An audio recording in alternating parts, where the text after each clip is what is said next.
Kur kjo grua ishte në lindje, burri i saj vdiq pa pasur mundësi ta takojë foshnjat. Më pas në varrimin e burrit ndodhi diçka edhe më tragjike. Ivon Saku ishte i zellshëm dhe i drejtë në rrugët e tij. Ai u largua nga çdo lloj telashi dhe besonte se kishte një të ardhme të ndërritur. Megjithatë, diçka krejtësisht e ndryshme nga mendimet e tij pasoi shpejt. Në moshën 26 vjeçare, Ivon kishte një vizion të qartë të asaj që donte nga jeta dhe ky njeri punoi shumë për të arritur qëllimet e tij. Të gjithë rreth tij e dinin se ai ishte punëtor. Shoku i tij më i mirë Gordon gjithmonë ngacmonte sepse po punonte pa pushim. Një ditë ai tha: "Pyes veten se çfarë mendoni se do të ndodh nëse thjesht ndalon dhe nuk bën e asgjë. Jam i sigurt që do të vdesësh nga mërzia." Pastaj të dy burrat qeshën fort. Ivon ishte një shpirt i gëzuar dhe gjërat e vogla e bënin të lumtur. Ishte gjithashtu gjatë kësaj periudhe të jetës së tij që ai takoi të dashurin e tij Caceres, një zonjë e sinqertë dhe argëtuese. Asaj pëlqente të shijonte çdo ditë siç i vinte dhe kishte një qasje pozitive ndaj jetës. Në zyrën e pediatrisë Juani Batista ku ajo punonte, të gjithë kishin gjithmonë gjëra të bukura për të thënë për të. Në fakt, menaxherja e zyrës së saj, Lina Nimsix, e konsideroi atë të domosdoshme pasi ajo kishte etikën perfekte të punës. Caceres ishte gjithashtu një punëtore, kështu që nuk është që çudi që ata shpejt gjetën gjërat e përbashkëta. Ata ishin perfekte për njëri tjetrin. Të gjithë ata që i takonin, qoftë edhe nga larg, mund të kuptonin se ajo që kishin ishte e veçantë. Kur nëna e Stefani takoi Ivon për herë të parë, ajo nuk mund të mos vinte re dashurinë unike që ata ndanë. Madje tezja e Ivon Jani ngacmoi aq shumë për këtë. Ju të dy silleni sikur askush tjetër nuk ekziston që kur ju të dy jeni bashkë. Të dy ishin gjithmonë një pamje e bukur për tu parë, kështu që askush nuk mund të mendonte se dashuria e tyre do të përfundonte vetëm si një tjetër histori tragjike dashurie. Me kalimin e viteve, dashuria u rrit dhe ata shpejt vendosën të jetonin së bashku në një apartament të vogël e të qetë në West Palm Beach. Fëmijët e kishin zili marrëdhënien e tyre të lumtur. Duke qenë se ata tani bashkëjetonin, lidhja e tyre u pasurua edhe më shumë. Ata dilnin në takime, vesh një veshje të ngjashme dhe surprizonin njëri tjetrin me dhurata. Gjithçka dukej se po shkonte sipas planit të tyre. Ndërsa lidhja e këtij çifti dukej si një porrall magjepse dashurie, ajo mori një drejtim tjetër, fatkeqësisht një drejtim shumë të trisht. Një mesditë pas drekës, Stefani e befasoi Ivon me lajmin se ajo ishte shtatzën. Emocionuar, Ivon nuk mund të priste të marrë me njëherë rolin e babait. Ai shkoi në pazar për fëmijën dhe nuk kurseu asnjë qindark, duke dashur më të mirën për fëmijën e tij. Ai madje bleu sende që gruaja i konsideronte qesharake, pasi foshnjës as që do t'i duheshin. Nuk u la jashtë as gruaja shtatzën. Ivon e mbuloi atë me shumë vëmendje, madje u bë edhe më praktik në shtëpi, duke i ndihmuar në çdo gjë. Shpejt erdhi një jetë voglushja Kelani. Ajo ishte princesha e vogël e babait të saj dhe engjëlli i vogël i mamasë së saj. Sa i përket Ivonit, ai kreu detyrën e tij si baba në një mënyrë të zellshme dhe të admirueshme. Ai ishte i ëmbël dhe argëtues për tu parë. Pasi jo shumë kohësh, familja e tyre e bukur do të bëhej edhe më e përsosur. Gruaja mbeti përsëri shtatzën. Nëse Ivon ishte emocionuar herën e parë, këtë herë ai ishte 2 fish më tepër. Kur skenimi zbuloi se ata prisnin binjak, familja ishte në lot. Megjithatë, e gjithë lumturia dhe gëzimi që kishin u zhduk shpejt sa hape mbyll syt. Gjithçka filloi një mëngjes të pafat. Të shtënat me armë shkatruan qetësinë e lagjes së mbyllur në West Palm Beach.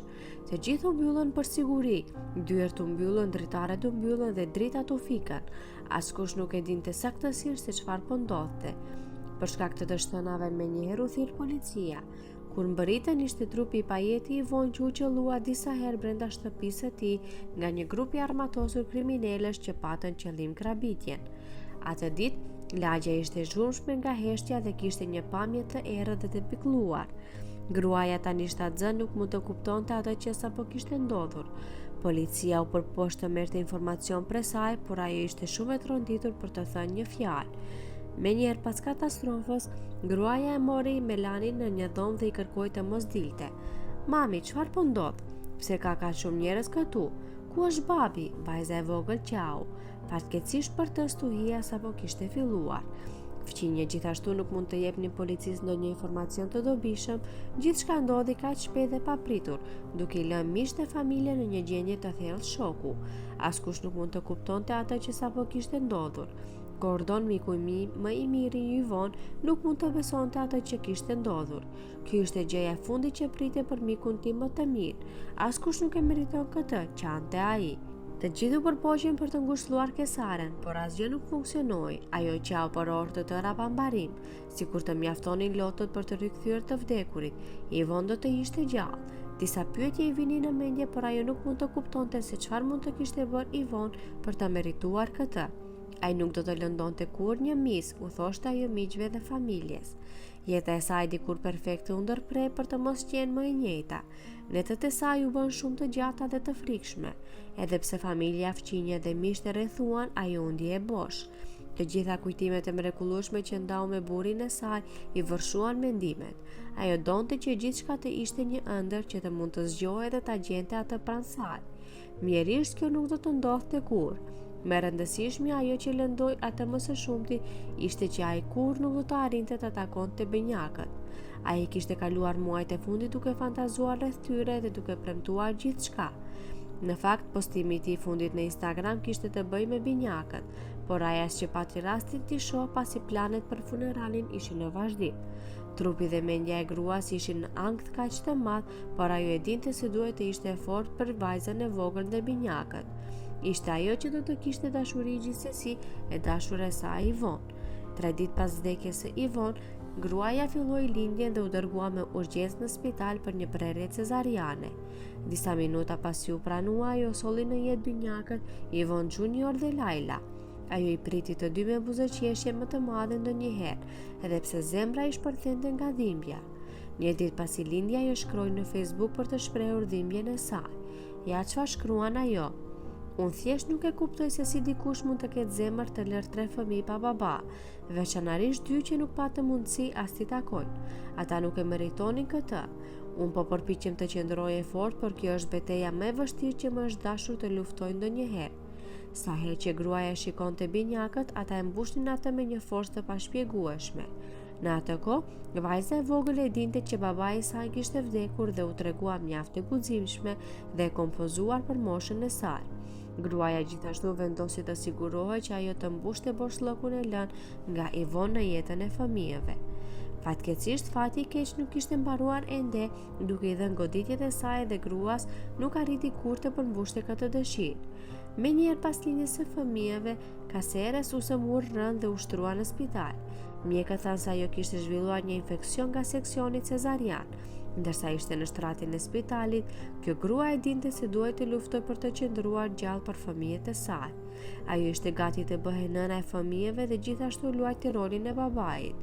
Por sa të gjë, Caceres luftoi, gjendja e saj nuk u përmirësua dhe ajo qëndroi në reanimacion për 10 ditë. Ajo që ndodhi më pas I la të gjithë të tronditur. Në ditën e funeralit të Yvonne, gruaja ishte ende në spital duke luftuar për jetën e saj. Gjendja e saj ishte përkeqësuar. Infermierët dhe mjekët vrapuan në strehë duke u përpjekur ta shpëtonin atë. Ajo luftoi fort deri në fund, por fatkeqësisht nuk ja doli. Atë mëngjes kur e varrosën burrin e saj, vdiqe edhe pjesa tjetër e kësaj dashurie. Ata u bashkuan në parajs. Lajmi për vdekjen e saj u përhap në varrim. Ishte një tronditje për të gjithë ata që e dëgjuan. Hidhërimi që ndjenin të gjithë nuk mund të shprehej me fjalë. Edhe pse ishte një fat I keq I tepër, ata të gjithë e dinin se duhej të ishin të fortë për fëmijën.